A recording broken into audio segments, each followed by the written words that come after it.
I never thought I'd be the guy writing this kind of story, but here I am, laying it all out there. My name is Tom, and I was married to my wife, Sarah, for 6 years. We had what most people would call a successful marriage, good jobs, a cozy little house in the suburbs, and even a golden retriever named Max. But all of that changed in an instant when I found out she was cheating on me. It started with subtle changes. At first, I thought I was just being paranoid. Sarah began to work late more often, claiming she had project deadlines that needed her attention. I supported her, of course. I mean, who doesn't want a spouse who's ambitious and driven? But then the little things began to pile up. She was more secretive with her phone, turning it face down whenever I was near. Her texting became a marathon of swiping, quick taps, and the kind of smirks that just felt wrong. One evening, I came home early from work. I was excited to surprise her with dinner, but when I walked into our living room, something felt off. The atmosphere was tense, almost electric. Sarah was on the couch, her phone in hand, glancing up at me with wide eyes that were a little too bright. I chalked it up to her being tired from work. As days turned into weeks, I couldn't shake the feeling that something was wrong. I started to notice how she would often take her phone to the bathroom for long periods. I'd catch her in the kitchen, chuckling at something on her screen, and rather than sharing the joke, she'd quickly change the subject when I'd ask. The trust we had built over the years began to erode, and I started feeling like a trespasser in my own home. One fateful Friday, I decided to do a little digging, nothing too drastic, just a peek at her phone when she was in the shower. I had never done anything like that before, but my gut was telling me to. The moment I unlocked her phone, my heart began to race. There it was, a series of text messages with none other than my boss, Greg. The messages started off innocently enough, but they quickly spiraled into something explicit: flirting, inside jokes, and then outright invitations to meet up. I felt like I had been punched in the gut. My whole world flipped upside down as I scrolled through the messages. It was all there: the betrayal, the lies, and the utter lack of respect for our marriage. I could barely breathe, and my mind was racing. I confronted her that night, and let me tell you, it was a scene straight out of a soap opera. When she walked out of the bathroom, towel wrapped around her, I could see the moment it dawned on her that something was wrong. She tried to play it cool, but her eyes danced with nerves. I pulled out my phone and showed her the messages. Her reaction, pure denial. "What is this, some kind of sick joke?" She snapped, her face flushing with anger. "No joke, Sarah, this is real. You're cheating on me with my boss," I shouted, and her composure began to crack. She tried to backtrack, throwing out excuses faster than I could process them. "It's not what it looks like. We were just joking around. You know how Greg is, he's always playful." But I wasn't going to let her brush this off. The confrontation escalated, and I could feel my heart racing, not just from anger but from heartbreak. There was no way I could unsee what I had found, and no way I could trust her again. The emotional toll was immense. I went from shock to rage, and then to a deep sadness I hadn't anticipated. I replayed every moment of our marriage, searching for clues I had missed. I remember sitting on the edge of our bed, staring at the wall, feeling utterly defeated. But that's when I realized I had the power to decide how to move forward. I could let this destroy me, or I could turn this pain into something productive. I knew I didn't want to stay in a marriage built on lies, but I also didn't want to just wallow in my misery. I needed a plan, a way to reclaim my life and my dignity. As I sat there lost in thought, an idea began to form. I would start my own business. I wasn't going to let Greg's betrayal ruin my life. Instead, I was going to crush his business and take everything he held dear. It was time for revenge, and I was going to make it happen. Stay tuned for part 2. The next few days were a whirlwind of emotions. I was on a roller coaster ride I never wanted to be on, oscillating between anger, sadness, and an unexpected surge of determination. Every time I thought about Sarah's betrayal, I felt the fire in my belly grow stronger. The thought of Greg, my boss and the man who had not only crossed the line but stomped on it, made my blood boil. It was time to turn my pain into power. I had always dreamed of starting my own company, but life had taken over, and I had put those dreams on the back burner. Now, with this betrayal weighing heavily on my shoulders, I realized that this was my opportunity. I had a plan. I would start a consulting business in the same industry as Greg's company. If I played my cards right, I could make a name for myself while simultaneously putting Greg out of business. I began by doing research. I dug deep into the market, analyzed competitors, and crafted a business plan that was both strategic and ambitious. I turned our spare bedroom into an office, filling it with notes, charts, and plans. For my new venture, I spent sleepless nights sketching out the framework of my business, focused and determined. I didn't want to just compete, I wanted to dominate. The more I worked on my business, the more I felt a sense of empowerment. Each keystroke on my laptop was a declaration of my resilience. I was no longer the victim in this story. I was the author, and I had a mission. The emotional turmoil from my failed marriage fueled my late-night brainstorming sessions. I envisioned not just a business that would overshadow Greg, but a brand that would stand for integrity, hard work, and reliability. But I also knew that I had to play it smart. I had to keep my plans under wraps. I didn't want Sarah or anyone else in my life to know what I was up to. I began distancing myself from her. My heart felt heavy with the decision, but the more I saw her, the more my anger resurfaced. I needed to channel that anger into my work, and seeing her only distracted me. One afternoon, I was sitting in a local cafe, working on my laptop, when I overheard a conversation between two women at a nearby table. They were discussing Greg and his latest business endeavors, and I couldn't help but listen intently. It turned out that Greg was planning to launch a new marketing strategy that involved targeting small businesses. That little nugget of information lit a fire in my mind. If I moved quickly, I could undercut his new strategy before it even launched. Over the next few weeks, I hustled like never before. I reached out to an old friend from college who had extensive experience in marketing. I pitched my idea, and to my surprise, she agreed to join me as a partner. Together, we devised a marketing plan that would not only attract small businesses but would also position us as the go-to consulting firm in our industry. As our launch date approached, I felt a mixture of excitement and anxiety. I had poured everything into this venture, and I was ready to see it come to fruition. I used every contact I had to build a clientele, networking like a madman. The thrill of getting clients and closing deals was intoxicating. With each small victory, I felt more validated, more alive. But I couldn't shake the feeling that Greg was still lurking in the shadows. I began to gather intel on him, not just to understand his business model, but to find out about any weaknesses I could exploit. I had learned how to play the corporate game, and I intended to do it better than he ever could. Then came the day of our official launch. We held a small event to introduce our consulting firm to potential clients. I was nervous but ready. The atmosphere was electric. I stood behind the podium, looking out at the audience, and felt a sense of power unlike any I had experienced before.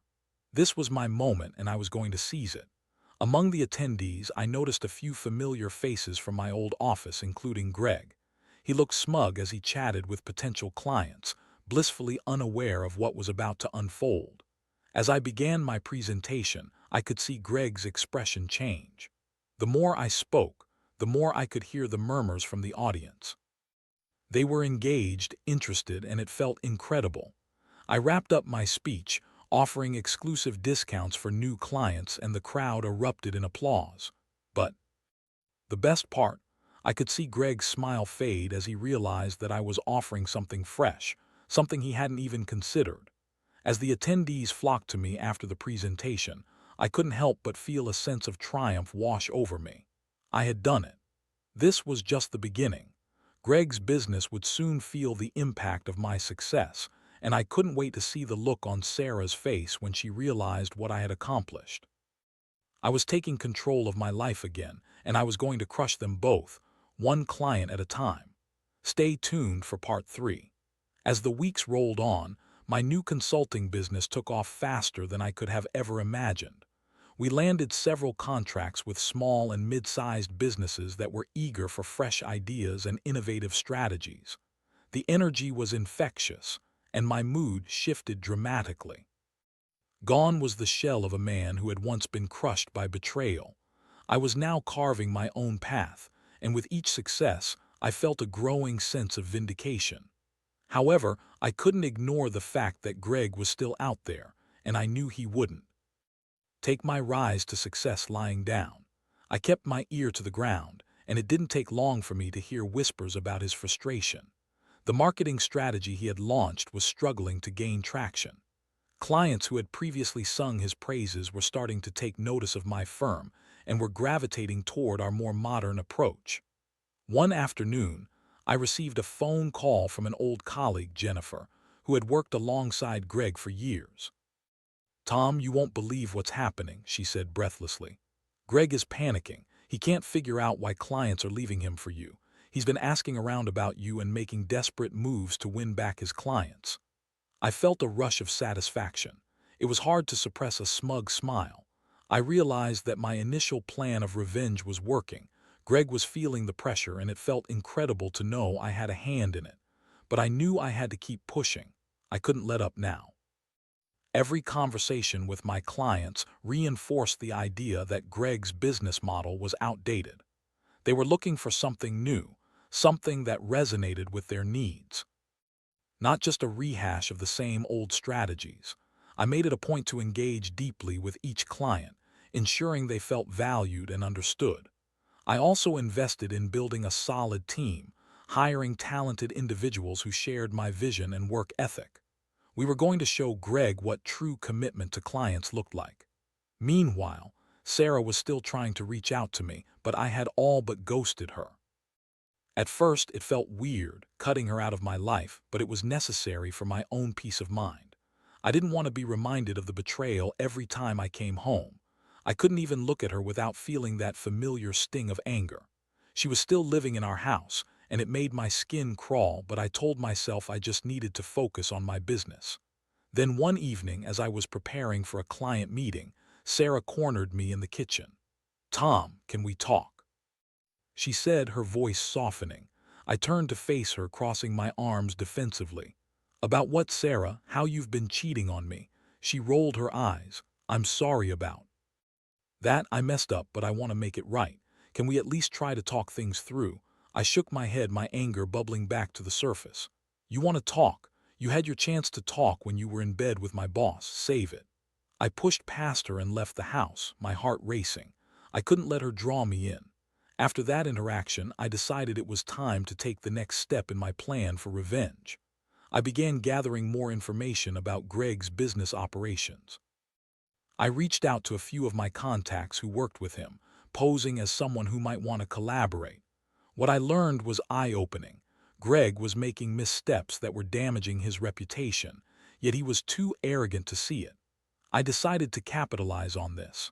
I drafted a proposal for a joint venture that would help his company but would also highlight my consulting firm's strengths.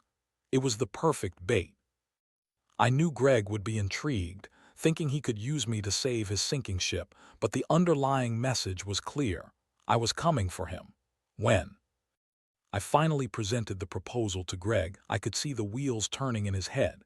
He was on the defensive, yet I could sense that he was desperate to regain control of his failing business.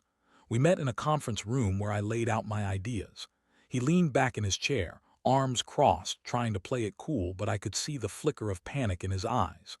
"This could work, Tom, but I'm not sure I can trust you," he said, attempting to regain some semblance of authority. "Trust is earned, Greg. But if you want to stay relevant, you might want to consider this collaboration." I replied, a smirk creeping onto my face. I knew I had him right where I wanted. Over the next few weeks, I worked on nurturing that proposal, making it more enticing for Greg. I knew he wouldn't take the bait unless he felt he had something to gain, so I played my cards right. Meanwhile, my business continued to thrive. I was getting more clients, and we were gaining recognition in the industry.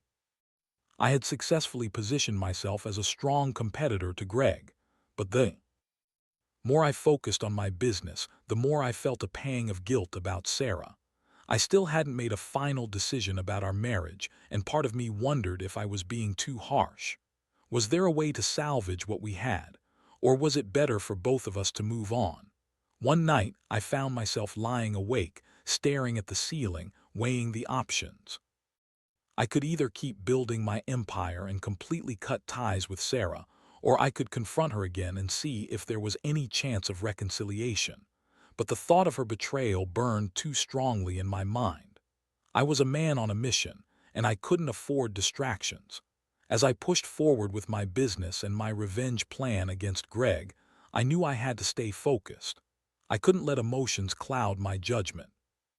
After all, I was building something incredible, and I wouldn't allow anyone, especially not Sarah or Greg, to derail my progress. Stay tuned for part 4. As the months passed, I became more entrenched in my new life as a business owner and entrepreneur. My consulting firm was now officially up and running, and I felt like I was in control of my destiny for the first time in years. With each new contract I secured, my confidence soared. I was proving to myself that I didn't need Sarah or Greg to dictate my worth. I had found my place in the business world, and I was thriving. Yet, despite the success on the professional front, I found myself torn when it came to my personal life. Sarah tried reaching out multiple times, and although I had managed to keep my distance, her persistent attempts at communication stirred some conflicted feelings within me. I wanted to hate her for what she had done, but I also remembered the good times we shared, the laughter, the dreams we once had. It was a tangled web of emotions, and I didn't know how to navigate through it. One evening, I found myself at a bar with my business partner, Jennifer, celebrating our most significant client acquisition yet. As we toasted our success, I couldn't help but feel a sense of accomplishment. But in the back of my mind, Sarah lingered like an unwelcome ghost. "Tom, you're doing amazing things. Have you thought about what happens next?" Jennifer asked, her brow furrowed in concern. "I'm just taking it day by day," I replied, trying to brush off the deeper implications of her question. "You know, moving on from your marriage doesn't mean you have to erase the past. You deserve to be happy whether it's with Sarah or someone new," she said gently. It felt like she was peeling back the layers I had so carefully constructed. That comment hit me hard. I was so focused on revenge and building my business that I hadn't truly examined what I wanted moving forward. Did I want to confront Sarah and see if there was a path to reconciliation? Or was I ready to completely close that chapter of my life and step into a new one? A few days later, I made the decision to finally sit down with Sarah. I texted her to meet at a cafe where we used to go during happier times. My heart raced as I drove there, unsure of what I would say or how she might react. When I walked in, I saw her sitting at a corner table, nervously fiddling with her hands. I took a deep breath and approached her. "Hey," I said, trying to keep my tone neutral. "Tom, thanks for coming," she said, her voice barely above a whisper. We exchanged awkward pleasantries before settling into a tense silence. Finally, I broke the ice. "I've been doing a lot of thinking since everything," I started, choosing my words carefully. Her gaze fell to the table and I could see the remorse etched on her face. "I know I messed up. I was stupid and I'm so sorry. I can't believe I hurt you like that," she said, her voice trembling. I held my hand up to stop her. "Look, I get that you're sorry, but it doesn't erase what you did. You had an affair with my boss, and that's not something I can just overlook, but I need to know what you really want. Are you willing to work on this, or are you just trying to appease your conscience?" She looked up, her eyes glistening with unshed tears. "I want to fix this, whatever it takes. I love you, Tom. I made a huge mistake, and I've regretted it every day since. Love." It felt like a foreign word after everything that had happened. Part of me wanted to believe her, but I also felt the weight of betrayal. I still had so much anger inside me, and I wasn't sure if I could ever fully trust her again. "Love isn't enough, Sarah," I replied, my tone firm. "Trust is what we need, and I don't know if we can rebuild that. I've spent so much time working on my business and my future. I'm not sure if I'm ready to invest in us again." Her face crumpled, and I felt a pang of sympathy for her. I understood that she was hurting too, but it was hard to muster up compassion when my own heart felt like it was still in pieces. "I'll do whatever it takes," she insisted, her voice strong now. "I'll prove to you that I can be the wife you deserve. Just give me a chance." I took a moment to gather my thoughts. The question loomed in the air. Was there a chance for us to rebuild what had been broken? I didn't want to make a rash decision, but the prospect of returning to the life we had felt daunting. I can't promise anything, Sarah. I need time to think, I finally said, feeling a mixture of relief and guilt. I'll wait, she replied, her voice steady now. I'll show you that I can change. I left the cafe with a swirl of emotions. Part of me felt lighter, like I had finally taken a step toward closure, but another part felt heavy with uncertainty. What would it mean to reconcile? And more importantly, could I really trust her again? While I wrestled with these questions, my business continued to flourish. I was gaining traction and respect in the industry, and word of mouth spread like wildfire. I was becoming a recognizable name, and it felt incredible. Every time I received a new client or positive feedback, I felt the thrill of vindication wash over me. But in the back of my mind, I knew I had to deal with Greg. I couldn't let him linger in the background, thinking he could just ride this wave of chaos without consequences. I began to implement the final stages of my revenge plan, knowing I would soon be ready to execute my strategy. To take him down for good. With every passing day, I was transforming not only my business but also my life. I was no longer just a guy whose wife cheated on him. I was Tom, the entrepreneur who had risen from the ashes. And I was determined to show everyone, especially Greg, that I would not be broken. Stay tuned for part 5. As I plunged deeper into the world of entrepreneurship, my confidence soared. My consulting firm was gaining momentum, and I had managed to secure several high-profile clients who were excited about working with us. I was in the zone, but I knew that my victory wouldn't be complete until I addressed the Greg situation once and for all. I had spent months preparing for this moment, and now it was time to finalize my revenge. I gathered all the information I had collected over the previous months: Greg's business weaknesses, his financial struggles, and the emerging dissatisfaction among his clients. I smiled to myself, knowing that I was about to turn the tables. One evening, I called Jennifer into my office. She had been instrumental in helping me grow the business, and I trusted her instincts. I think we're ready for the next step, I said, spreading out the documents on the table. I've done my research on Greg, and I want to make a move that will shake him to his core. Jennifer examined the materials, her eyebrows raised in intrigue. What do you have in mind? Let's target some of his smaller clients. I can offer them better services at a lower price, with personalized attention that Greg has clearly neglected. If we can pull them away, it'll send a message and hit him where it hurts, his bottom line. Jennifer nodded slowly, a grin spreading across her face. I love it. Let's do this. With a carefully laid out plan in place, we began reaching out to Greg's clients. I personally crafted tailored proposals to showcase how we could better serve their needs. I focused on building relationships, emphasizing that we were a small business that valued partnerships over profits.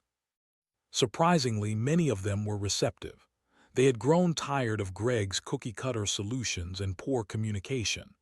As I secured client after client, I felt a rush of adrenaline. I was dismantling his empire piece by piece, and it felt fantastic. One night I received a call from a potential client who had been with Greg for years. "Tom, I'm really impressed with your proposal.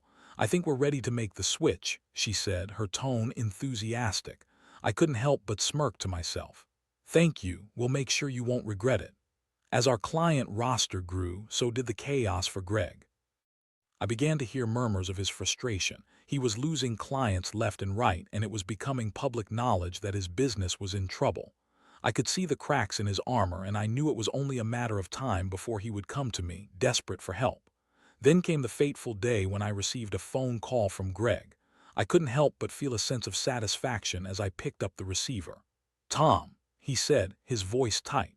"Can we meet? I think we need to talk about this." "Sure, Greg, let's meet," I replied, feigning nonchalance. Inside, I was reveling in the anticipation of what was to come. We arranged to meet at a neutral location, a diner halfway between our offices. As I walked in, I spotted Greg sitting at a booth, looking more disheveled than I had ever seen him. The confident man who had once looked down on me was now visibly shaken. Tom, he said, forcing a smile that didn't reach his eyes. Thanks for coming. I slid into the booth opposite him. What's on your mind? He sighed heavily. I know you've been taking clients from me. It's hurting my business, and I need to understand why you're doing this. I couldn't suppress the grin that formed on my lips. I'm just giving them what they want, Greg. Better service, better communication, something you've neglected. He leaned back in his seat, visibly struggling to maintain his composure. You don't have to do this. I can help you with your business. We could work together. The offer hung in the air, and I let it settle before responding. You really think I'd trust you after everything that's happened? You think I'd let you walk all over me again? No, Greg, this is about me taking back control. He ran a hand through his hair, the defeat palpable. You're going to ruin me. I've worked hard for this company. I leaned in, my voice low but firm. You brought this on yourself, Greg. You chose to betray not just me but your clients. You thought you could do this without consequences. He stared at me, and I could see a flicker of realization cross his face. You're not just doing this for revenge. You're building something real. Exactly, I said, sitting up straighter. And I'll keep building it until your clients realize they deserve better than what you've been giving them. With that, I stood up to leave.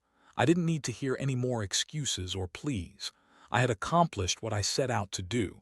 I had made my mark and proven my worth. Greg was no longer a threat. He was a man desperately clinging to a sinking ship. As I walked away from that diner, I felt a surge of triumph. I had taken control of my life, rebuilt my business, and dealt with the betrayal that had once crushed me. But even as I celebrated this victory, I knew I still had one last conversation to have, one that would determine the future of my relationship with Sarah. In the days that followed, I reflected on our earlier conversation. I realized that while I was well on my way to recovery and success, I hadn't fully addressed my feelings towards Sarah. Was there still a chance for us? Or was it time to finally close that chapter completely? I decided it was time for another talk with her, but this time it would be on my terms. Stay tuned for part 6. After everything that had transpired, I knew I needed clarity. The emotional weight of Sarah's betrayal was still heavy, but I had grown stronger through the process. I was ready to confront her one last time and figure out if our relationship had any hope of revival, or if it was time to say goodbye for good. I reached out to Sarah and suggested we meet at the same cafe where we had our last conversation. The familiar surroundings felt surreal. It reminded me of a time when our lives were simple and uncomplicated. But now, everything felt different. I arrived early, my heart pounding as I prepared myself for what lay ahead. When she walked in, I could see the apprehension on her face. Her once bright demeanor was now shadowed by uncertainty. I gestured for her to sit, and as she slid into the booth, I took a moment to collect my thoughts. Thanks for meeting me, Tom, she said quietly, her hands clasped tightly in her lap. Let's cut to the chase, Sarah, I replied, my tone steady. I've been doing a lot of thinking about us and our future. She looked up, her expression shifting from fear to hope. I want to make things right, Tom. I know I've messed up, and I'm so sorry. I'll do whatever it takes to rebuild that trust. I took a deep breath, weighing my words carefully. You say you want to rebuild trust, but how can I believe that? You chose to cheat on me with Greg, my boss. That's not just a mistake, that's a betrayal that cuts deep. I understand. I can't change what happened, but I've been working on myself, she said, her voice trembling slightly. I've gone to therapy, and I've realized how much I took for granted. You deserve better. I felt a flicker of sympathy, but quickly reminded myself of the pain she caused. I appreciate that you're trying to improve, but it's going to take more than just words. I need to see action. I need to know that this isn't just lip service. She nodded earnestly. I get that. I want to prove to you that I can be the partner you always needed. I've been thinking about what went wrong in our marriage, and I want to fix it. I paused, considering her words. The truth is, I've changed too, Sarah. I've built a new life for myself, one that doesn't revolve around our past. My business is thriving, and I've regained my confidence. I'm not the same man you married. I've grown into someone who won't settle for anything less than respect and loyalty. Her gaze softened as she listened, and I could tell she was absorbing every word. I see that. I see how strong you've become, and I admire that about you. But I don't want to lose you. I'm willing to put in the work, Tom. I'll show you that I can change." My heart wavered. There was a part of me that wanted to believe her, that hoped we could find a way back to each other. But another part of me screamed to protect what I had built, to not let the past seep into my future. "I need time to think about this," I finally said. "It's not something I can rush into. Trust isn't built overnight, and I don't know if I can ever fully trust you again. But I can't deny that I still care about you.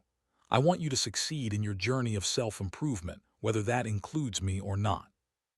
Her eyes glistened with tears, and for a moment I felt a pang of longing for the life we once had. "I'll wait for you, Tom. I'll do whatever it takes to show you that I can be better," she said, her voice earnest. As we parted ways that day, I felt a sense of relief wash over me. I had spoken my truth, and I had taken a step toward closure, regardless of where we might end up. I wasn't ready to dive back into a relationship, but I also wasn't completely shutting the door. Maybe, just maybe, we could find a way to navigate this new dynamic. In the weeks that followed, I threw myself into my business, focusing on growing and expanding. I continued to siphon clients from Greg's failing operation, and I found immense satisfaction in proving to myself that I was capable of creating something meaningful. Each success imbued me with a sense of purpose that I had longed for after the heartbreak. As for Sarah, I kept in touch, but I maintained the necessary distance to protect my heart. I encouraged her to keep working on herself, and I made it clear that I would always cheer her on from afar. I wasn't ready to jump back into a relationship, but I was also not ready to completely let her go. Through this journey, I learned a lot about resilience, self-worth, and the importance of standing firm in the face of betrayal. I realized that while revenge had its place, the true victory lay in reclaiming my life and my happiness. It was about building a future that I could be proud of, regardless of whether that future included Sarah. Life had a way of throwing curveballs, but I was no longer the passive player. I was the one calling the shots, and I was determined to shape my story on my terms. No matter what lay ahead, I felt ready to face it head-on. I had turned my pain into strength, and that was a victory worth celebrating.